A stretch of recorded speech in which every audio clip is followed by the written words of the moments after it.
My name is Dr. Amit Kumar Yadav, Assistant Professor, School of Computer Science and Artificial Intelligence, SR University, Warangal, Telangana, India. Today we will see some more topic in statistical machine learning. First, let us take what do we mean by say non-parametric regression. In this model does not assume a specific form for the relationship between say independent and say dependent variables. It allows the data to determine the shape of the curve that fit the data, and it provides flexibility to model complex nonlinear relationships. What are the key features of non-parametric regression?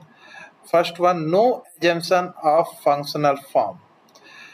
Unlike parametric regression, example linear regression, which assume a specific form like line or say polynomial for relationship, non-parametric method make fewer assumptions. Flexibility. This model can adapt to data without assuming the data follow a particular distribution or relationship.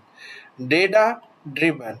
It rely heavily on the data to guide their fit, making them suitable for complex data set where relationships are unknown. Common non-parametric regression method. First one here, kernel smoothing. It utilizes kernel function to assign weight to nearby point when estimating the values of dependent variable. These methods are say Nadia-Watson estimation and local polynomial regression. In k nearest neighbor method, it is also called as KNN, output based on average or weighted average of say k nearest observation. Decision tree and say random forest. In decision tree, data are partitioned into segment, whereas in random forest, it is just a different collections of decision tree which are used to improve accuracy by averaging multiple tree. Gaussian process regression, it is a type of Bayesian approach that estimate distribution over possible function, and it provides flexibility in modeling nonlinear relationship. Then we are having say locally estimated scatter plot smoothing. This method fits simple model to localize subset of the data to produce a smooth curve that adapt to the data. What are say different advantages? First here say flexibility. It can model highly complex relationship without needing to know the underlying structures. Its assumptions are about the data than say parametric method. Disadvantage say interpretability. It can be harder to interpret compared to simple parametric model. Computational complexity.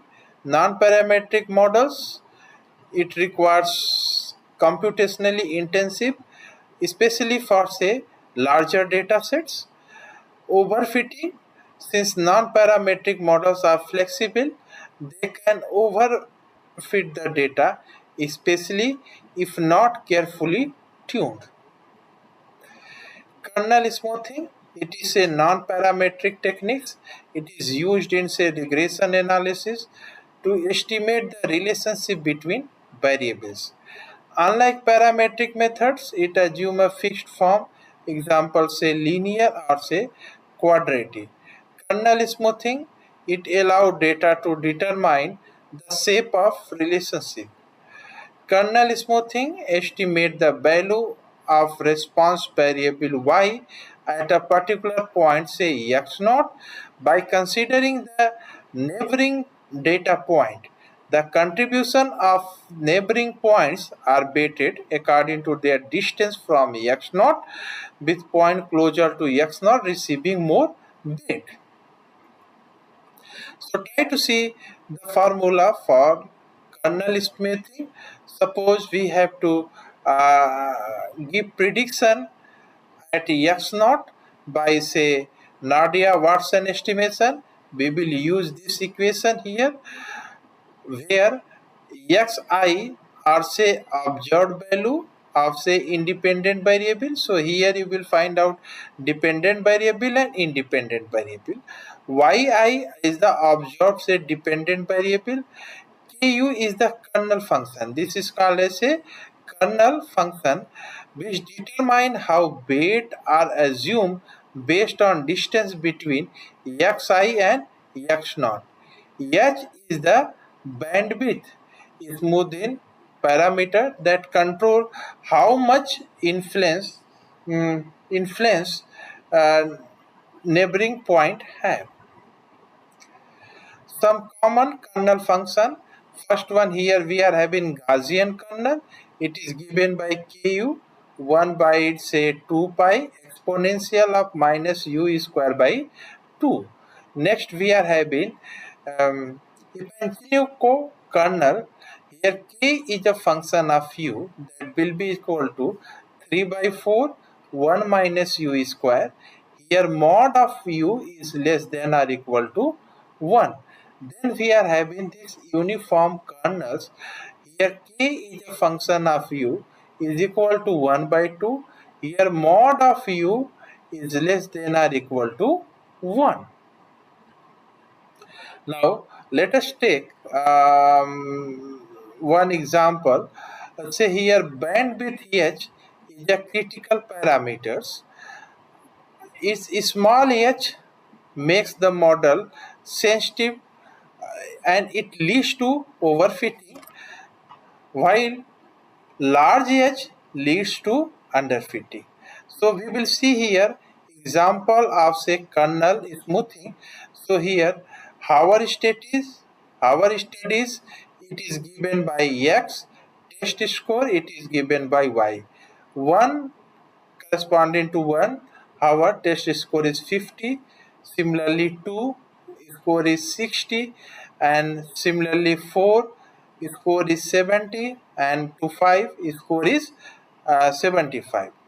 We want to estimate the test score for x naught is equal to say 2.5, however using say Gaussian kernel. So what we have to do here, suppose if any student had done a study say x naught is equal to say 2.5 hour, what will be the say test score, and here we have to use a Gaussian kernel. Let us see here. First of all, we have chosen say bandwidth h is equal to 1. Next we have to calculate the bit.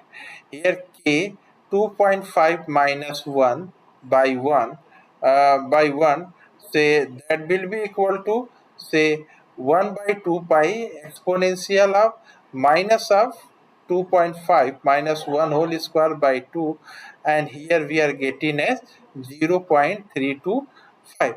Similarly, we should go for say our study 2, 3, 4, 5, and here we are getting the Gaussian. Here we are getting we are using Gaussian kernel to compute the bit. Once we calculate the bit, then we have to calculate the weighted average. So here y dash 2.5, that will be equal to say 0.324 into 50 plus here 60. Okay, here bait into say text score, bait into say text score, right? So next here say text score 65. Here we are having bait say 0.882 plus say 0.324. Here bait, here text score 70. Similarly we are having say bait score 0.043 and test score say 75, and here in denominator we have to add all bits. Okay, so here 0.324 plus 0.882 plus 0.882 plus 0.324 plus 0.043. And when we will solve this one, we are getting here say predicted value at say y bar is equal to 2.5. Here we are getting say 62.05. The predicted test score for a student who study for say 2.5 hour is approximately say 62.05 using say kernel smoothing. Now we will see non-parametric density estimation. Here, the main goal is to estimate the probability density function of a say random variable without assuming any specific parametric form for the underlying distribution.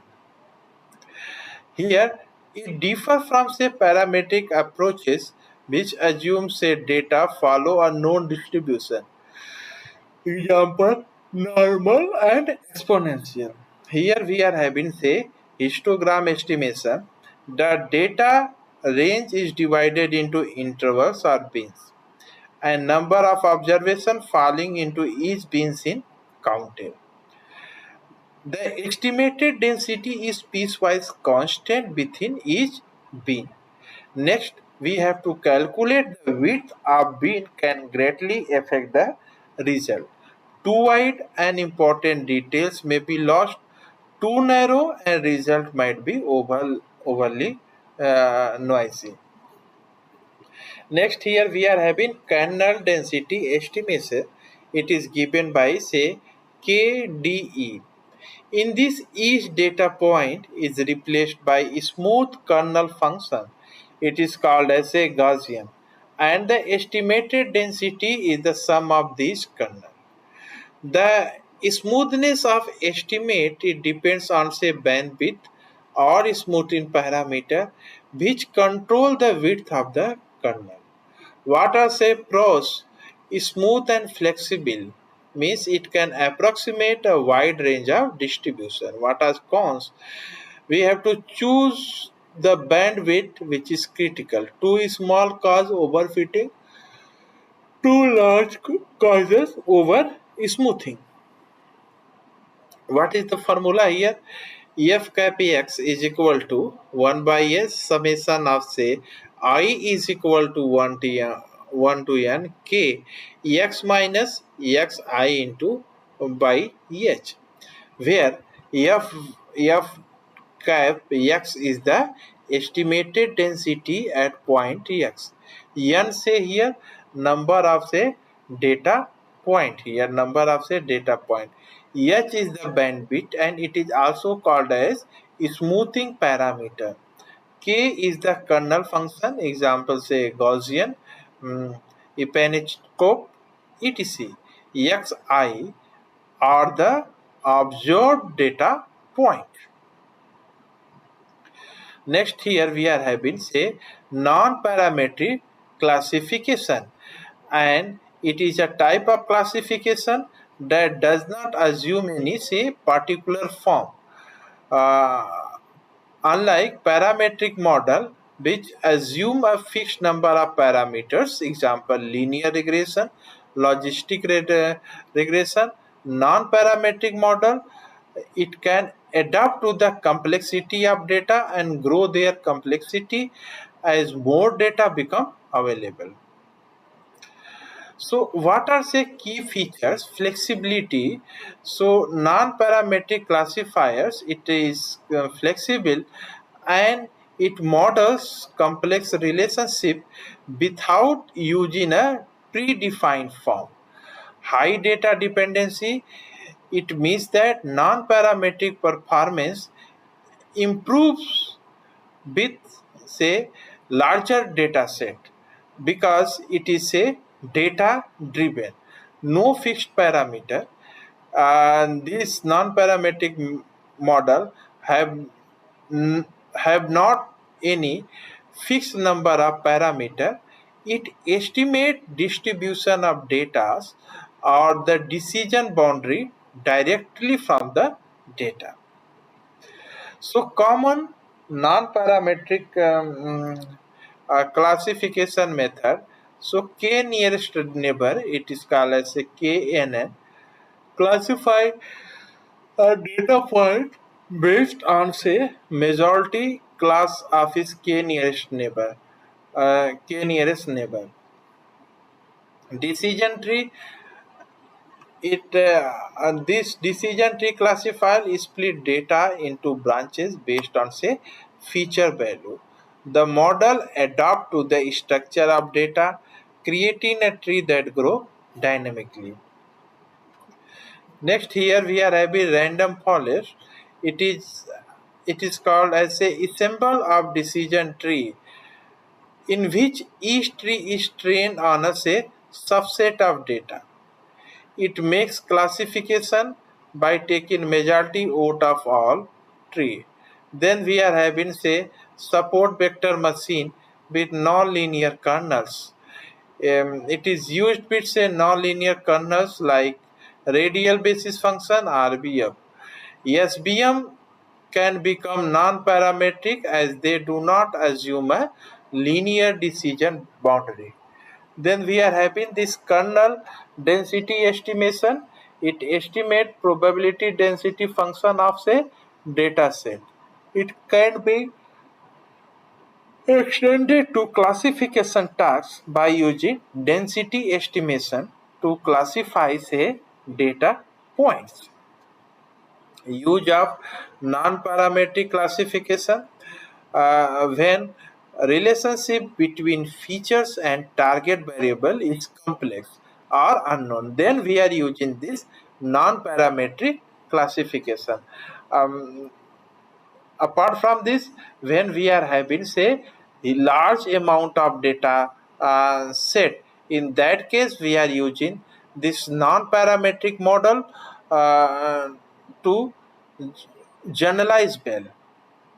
In other case, when the data does not fit the assumption of parametric model, such as linear separability or normally distribution features, in that case we are using this non-parametric classification. In another word, we can say that when parametric model are not useful, then we are using this non-parametric classification.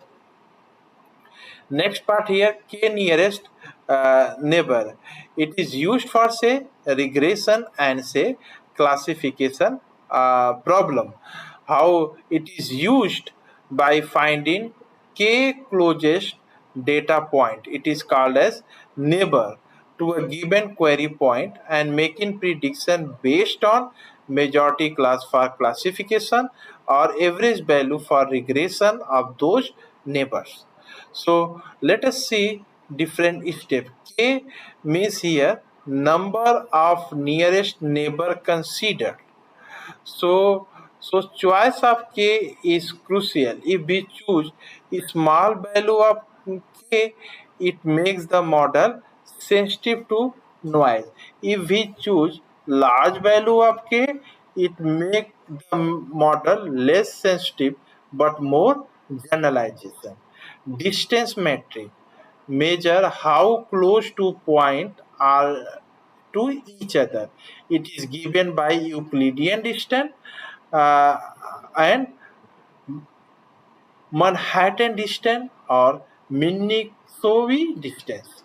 For classification, KNN check the k closest point and assign classes that is most frequent among them. Regression, KNN average the value of k nearest point and uses that average as the prediction. KNN regression step-by-step process. Here, it is simple non-parametric method used for predicting say continuous target variables. What are say different steps of KNN regression? First, we have to choose the number of neighbors say k. Then we have to calculate the distance between new data points and say training data point. So here we can use a Euclidean distance. It is used to find out how far each training point is from the data point. Suppose we are having 2 points, say x1 and y1 and x2 comma y2. The Euclidean distance is calculated as d is equal to, say, root of x1 minus x2 square plus y1 minus y2 square. Identify the k nearest neighbor, sort the distance, and we have to choose the k training point which is close to the new point. Then we have to predict the target variables. In k nearest neighbor, the predicted variable is the average of the target value of the kth nearest neighbor. For instance, if target value of three neighbors we are having y1 is equal to 10, y2 is equal to 12 and y3 is equal to 14, then the predicted value y cap for the new data, that will be equal to, say, y1 plus y2 plus y3 by 3, that will be equal to 10 plus 12 plus 14 by 3. Here we are getting 12. KNN regression problem. Suppose we have following training data. So features x and target variable y. So here we are having feature 1, target 5, feature 2, target 6, feature 3, target 7. Then we are having features 5, target 9. We are having feature 7, target 11. We want to predict the target value for x is equal to 4 and we are using k value as 3. Now, first of all, we have to calculate the distance, means distance between 1 and 4. Here we are taking x is equal to 4, then we have to calculate the distance from each features. Try to see distance between 1 and 4. This is the distance formula. Again 2 and 4 we are getting 2. Distance between 3 and 4, here we are getting 1. Distance between 5 and 4, here we are getting 1. Distance between 7 and 4, here we are getting 3. Then we have to select 3 nearest neighbor. K is equal to 3. So what is the nearest neighbor? So the nearest point here we are having, say, 3. X is equal to 3, because here by 3 we are getting here 1. Then we are having x is equal to 5, because when we put x is equal to 5 we are having minimum distance here 5. Then we will get here x is equal to 2, because here we are getting distance 2. Now, calculate the average of the target variable. So, from the table we found that corresponding to x is equal to 3, we are having target variable y is equal to 7, and corresponding to x is equal to 5, we are having target variable y is equal to 9. Corresponding to target variable x is equal to 2, we are having target variable y is equal to say 6. Next, here we will take say y cap. Here we will add 7 plus 9 plus 6.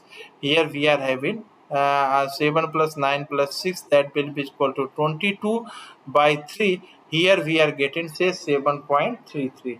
Thus the predicted value for x is equal to 4 is, say, 7.33. Classification problem, step-by-step process. Let's consider a simple classification example using two-dimensional point and assign each point to one of, say, two classes, red or blue. Training data points, here point A, 1, 2, here class red. Again point we are having 2, 3, class red. Again we are having point, say, 3, 4, then we are having class blue. For D point we are having 6.5, we are having class blue.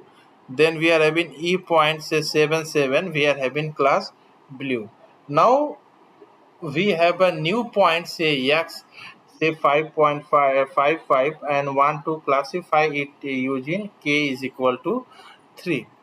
Then here we should use here say Euclidean distance, which is given by say this formula. So first of all we have to calculate say distance of x from point A 1 2 from point 1 1 2. Okay, then here we are getting distance 5 using this Euclidean distance formula. Then we have to calculate distance of x from point B. B is given as say 2 3. Using Euclidean distance we are getting say 3.651. Similarly, distance of x from C we are having say 2.24, and distance of x from D we are getting here 1, and distance of x from E we are getting here say 2.83. Now we have to sort this distance. We have to sort this distance in this way. Here distance is equal to 1. Here point C, here distance 2.24. Point E distance 2.83. Point B distance 3.61. And we have to apply here say sorting algorithm. Okay. Or we have to just write the distance from say ascending order. Now we will get here, pick the nearest k neighbor. Since k is equal to 3, we select 3 closest point, say D 6.5, C 3.4, and E say here 7, right? Now majority voting, D belong to say class B. Then C belong to class B, E belong to class B. Since all three neighbors are in class B, therefore the new point say x55 is classified as a point B. Next one, what do we mean by say clustering? Clustering is an say unsupervised learning techniques. It is used to group data into clusters based on their similarity. Why we are doing this clustering? To organize the data into meaningful group where point within the same group cluster are more suitable to each other than to those in other group. It is used in say exploratory data analysis, data compression, and say pattern recognition. What are say different types of say clustering algorithm? First type here we are having say centroid based clustering. Here clustering are represented by a central point called centroid. An objective is to minimize the distance between data points and their respective centroids. Example here, K means clustering. It partitioned the data into K clusters in which each represented by say centroid. Data points are assigned to the nearest centroid, and centroid are updated iteratively to minimize within cluster variance. Here we will find say hierarchical clustering. This method builds a hierarchy of cluster either by starting with individual points and merging them. This is called as agglomerative, or starting with all points in one cluster and splitting them div- uh, divisive. Example, agglomerative clustering. It starts with each data point as its own cluster and progressively merge the closest cluster until a desired number of cluster is reached or the entire data set form one cluster. The result is often visualized using say dendrogram or tree-like diagrams. Then here try to see what do we mean by say centroid based clustering. It is popular method used in say unsupervised learning, and its goal is to group a set of data points into cluster such that point between the cluster are more similar to each other then to point in other cluster. Centroid represents center or average position of all points in that cluster. So most common centroid method is k-means. So key concept behind this is a centroid, a central point in a cluster that minimizes the distance to all other points in the cluster. We are using here distance metric. The Euclidean distance is used to calculate the distance between say data points and say centroid. Its objective is to minimize the sum of squared distance between each point and the centroid of its clusters. K-means algorithm initializes choose the number of cluster k, then randomly initialize k centroid say cluster center. For each data point, calculate the distance to each centroid and assign the point to the cluster whose centroid is closest. After all points are assigned to cluster, recompute the centroid for each cluster by taking the average of all points in the clusters.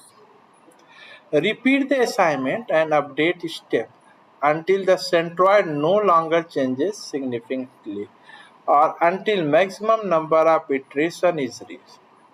Then here we are having convergence. Algorithm converges where centroid stabilizes, meaning that the cluster no longer change significantly. What are pros? It is simple and easy to implement. It is efficient for say large data set, and it works well when clusters are well separated and roughly spherical. Cons: the number of clusters must be pre-specified, and it is sensitive to initial placement of centroid. Say, different initialization can lead to different results, and it struggle with cluster of varying shape, size, and say densities. What are say different application like say customer segmentation, image compression, and say here we are having say document classification. Try to see here K means clustering. On this basic example, here we take k is equal to 2. Let data point, let's consider say 5 two-dimensional data. A having coordinate 1 2, B having coordinate 1 4, C 3 2, D 5 8, and C 7 8. How we can execute step by step? Initialization. We start by choosing two random points as the initial centroid. So we select here centroid first C1 as a 1 2, C2 as a 5 8. Next, we have to compute the Euclidean distance between 2 points by using this equation. D is equal to say x2 minus x1 whole square plus y2 minus y1 whole square. So then we have to calculate say distance from point A, here 1 to C1. When we will compute here we get 0. Then we have to compute distance from A to C2. Here we are getting say 7.21.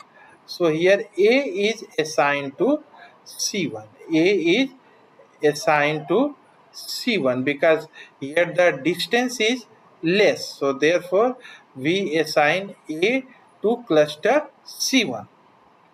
Similarly, we have to calculate the distance of point B from to C1. Here we are getting 2. Then we have to calculate distance of point B to C2. Here we are getting 5.66. Then here which distance is less? Here B is assigned to C1. Distance from C to 3.2 to C1. Here distance CC1 is equal to 2, distance CC2 is equal to 6.32. Therefore, here we are assigning C2 C1. Here we are assigning C2 C1 because here this distance is less. Next, we have to compute distance D, say 5A to C1, okay? And the distance between point D to C1, here we are getting say 7.21. The distance from D to C2, here D to C2, here we are getting 0. Therefore, D is assigned to C2. Next, distance from E7, comma 8 to C1. Here we are getting 8.49. So distance from E to C2. Here we are getting 2. E is assigned to C2 because here the distance between E and C2 is less. So therefore, on this basis, we are in cluster C1, we are having point A1, B, and C. And in cluster 2, we are having a point D, E. Update. Now, new centroid C1, we have to calculate average of A, B, and C. So we are getting say new centroid here 1.67 and say 2.67, and new centroid C2 average of D and E, here we are getting say 6, 8. Now we have to repeat, means reassign each point to the nearest centroid and repeat the process until the centroid stop changing or change very little. After final cluster assignment, we are getting here, say cluster C1, say A1 2, B1 4, C3 2. Then we are having cluster 2, C2, say D having coordinate 5 8, E having coordinate 7 8. Conclusion: Km is found to cluster one around point near say 1.67 and 2.67, other one and around point near say 6 8. Then what is the meaning of say dimensionality reduction? It is used to reduce number of input variables or features in a data set while retaining as much relevant information as possible. The goal is to simplify models, reduce computational time, and often to eliminate noise and irrelevant features. Why use dimension reduction?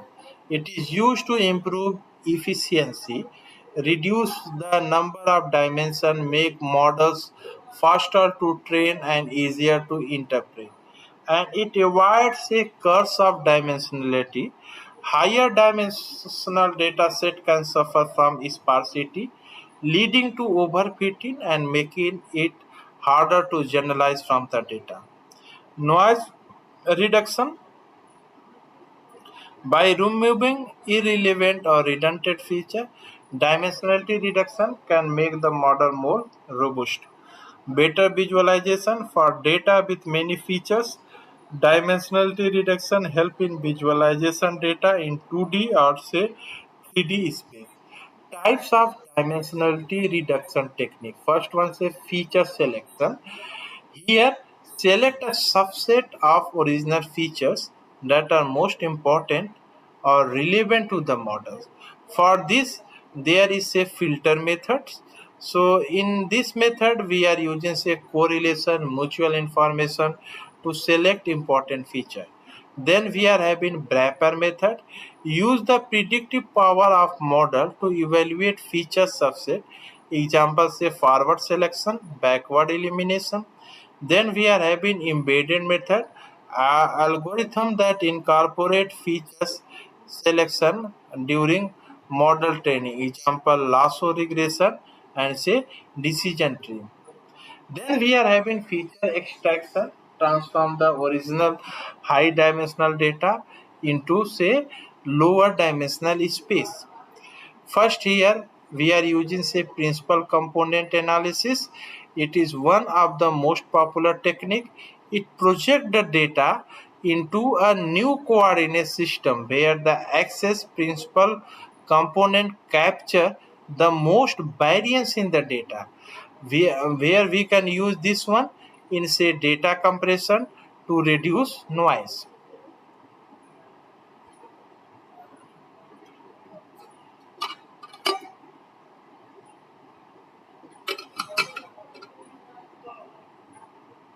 Then we are having say t-distributed stochastic never embedding, a technique which is used for say nonlinear dimensionality reduction.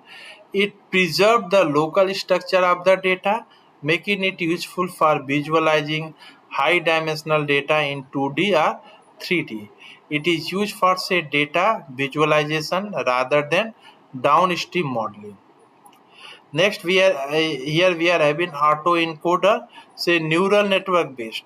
Autoencoder are unsupervised neural network that learn to compress data into lower dimensional representation and then reconstruct the original data. How it works? It learns a bottleneck layer that forces a compressed version of input. What are the applications? It is used in say dimensionality reduction for high dimension data like image. When to use dimensionality reduction? When we are having say high dimension data, it means when data is having too much features and want to reduce complexity without sacrificing accuracy. Noise or redundancy in the data, where some features are not relevant or highly correlated. Reducing dimension can simplify the model. Visualization. When you want to visualize high dimension data in a 2D or say 3D space, prevent overfitting, especially in small data set. So here principal component analysis. It is a techniques. It is used to say simplify data by reducing its dimensions, say features, while retaining as much important information as possible. Working up PCA, here high dimension data. Imagine you have data with many features like height, weight, age. In a dataset with a lot of features, it is hard to visualize and analyze the relationship between them.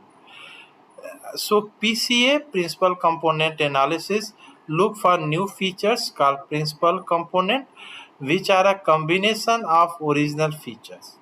This new feature aim to capture the most important information called variation in the data. The first principal component captured the most important variation, the second captured the next, and so on.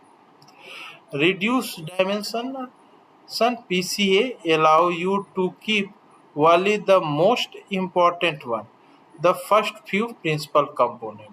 It reduces the number of features in the data sets. Feature extraction, the new principal component are essentially the key features that summarize the original data.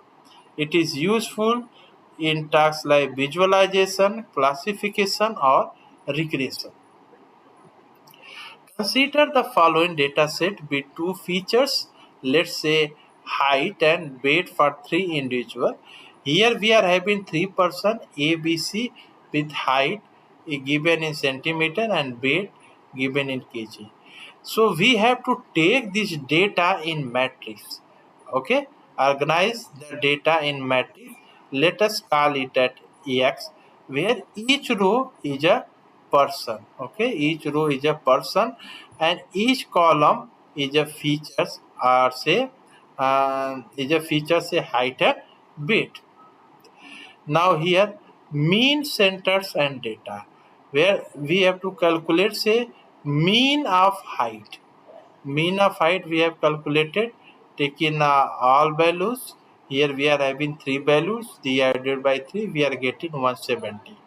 Mean of bit is 75 plus 70 plus 80 by 3 divided by 1. Now subtract mean from each value. Okay, subtract mean from each value. So we are getting this way. This is called as a X center. Okay, so in this we have to subtract mean of each feature column from respective feature. This is called as mean centering. Then we have to compute the covariance. Okay, covariance x and y is equal to 1 by n minus 1 summation of xi minus x bar yi minus y bar. So we have to compute the covariance matrix using this equation. So after this, what we are getting here, say 100, 25, say 25, and say 25. We have to use this equation in say previous one. Eigen value equation. Eigen value equation is given by A into vector V is equal to lambda into vector V, where A is the matrix, lambda is the eigenvalue, vector V are the eigenvector. To solve for the eigenvalue, we use the determinant condition. Say determinant A minus lambda I is equal to 0, where I is the identity matrix and say lambda is say scalar eigenvalue. Then we have to compute A minus lambda I. Here identity matrix I for a 2 cross 2 matrix is say I is equal to 1 0, say 0 1. A minus lambda I. So A minus lambda I, here we are a matrix A, here we are having lambda. So we are getting here 100 minus lambda, 25, 25, say 25 minus lambda. Now calculate the determinant A minus lambda I. We have to calculate say determinant here, then we have to expand this one. Now when we expand this one, so we are getting here say quadratic equation, here say lambda square minus 125 lambda plus 180 1875 is equal to say 0. Now we will solve it this lambda using say quadratic equation. Say lambda is equal to minus b plus minus b square minus 4ac by 2a. Here a is equal to 1, b is equal to minus say 125, c is equal to 1875. We will get here two value of lambda 1 and lambda 2. Here lambda 1 is equal to 107.57 and lambda 2 is equal to say 17.43. Now, to find eigenvectors, substitute each eigenvalue back into the equation A minus lambda I into vector V is equal to 0. When we use this lambda I, okay, when we will solve, we are getting this equation here, and we are getting the value of V1 as say 3.30 into V2. Now, thus the eigenvector corresponding to lambda I is approximately V1, that will be equal to 0.9 by say 0.28. Now we have to calculate eigenvalue and say eigenvectors. So eigenvalue we are having lambda 1 is equal to 110.6, lambda 2 14.4. Then eigenvectors we are having this one, and again eigenvectors 2 we are having this one. Now form the principal components. Next, second part, sixth step is project data into principal component. X transform is equal to X center into eigenvectors. Now, after this, we are having spectral methods. It is used in say statistical machine learning. It uses eigenvalues and eigenvectors are singular values and singular vectors to solve learning problem.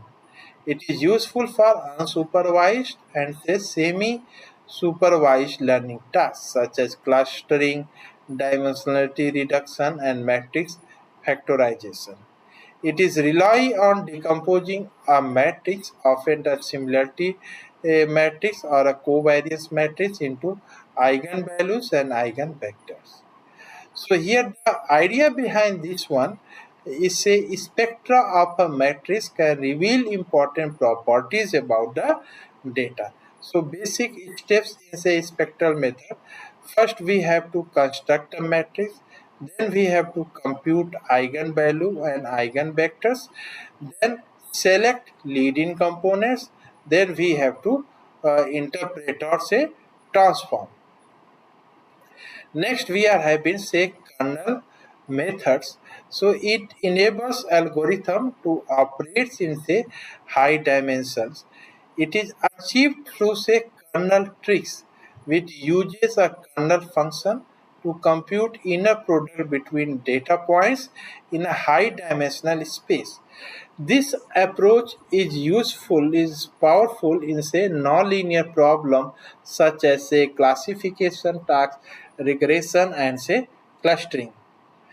So here there are different types of say kernel functions, say linear kernels, polynomial kernels, radial basis function kernels, and say sigmoid kernels. It is given by this mathematical equation. What are say application of kernel methods? It is used in say SVM for classification and say regression tasks. By applying a kernel function, SVM can find hyperplane in high dimensional space to separate data into classes, even for complex and non-linear boundaries. Then what do we mean by bootstrap and say subsampling? Are two techniques for generating multiple samples from an original data set. It creates diverse training set, estimate model accuracy, and improve generalization where we are having say limited data. Bootstrap we repeatedly samples from original dataset with replacement to create new bootstrap dataset of same size as the original one. It includes some data point multiple time but may omit other due to replacement. Process. First, we take n samples from original data sets. Each samples will be slightly different with certain data points repeated and other missing. Use case for say model evaluation, confidence intervals, overfitting reduction. Advantage, it bootstrap sample help reduces model variance, improve model stability, and make more robust prediction without needing a larger data set. Disadvantage, it can introduce bias if the original data set have limited diversity. Subsampling, it is a method of creating samples by drawing without replacement from original dataset. Unlike Bootstrap, each subsample is typically smaller than the original dataset and data points are not repeated within each subsample. It is commonly used when say dataset is large and generating smaller process in subsampling, we randomly select a subset of data points from original dataset without replacement. Each data point is used only once per subset, creating a smaller distinct sample. Use case say cross-validation. In k-fold cross-validation, data is split into subsamples for training and validation. Out-of-bag (OBB) testing. Efficient training for extremely large dataset. Advantage, subsampling ensures every point is unique within each sample, making it a natural choice for class validation and reducing computationally overhead on large data set. Disadvantage here, subsamples are small. Thank you.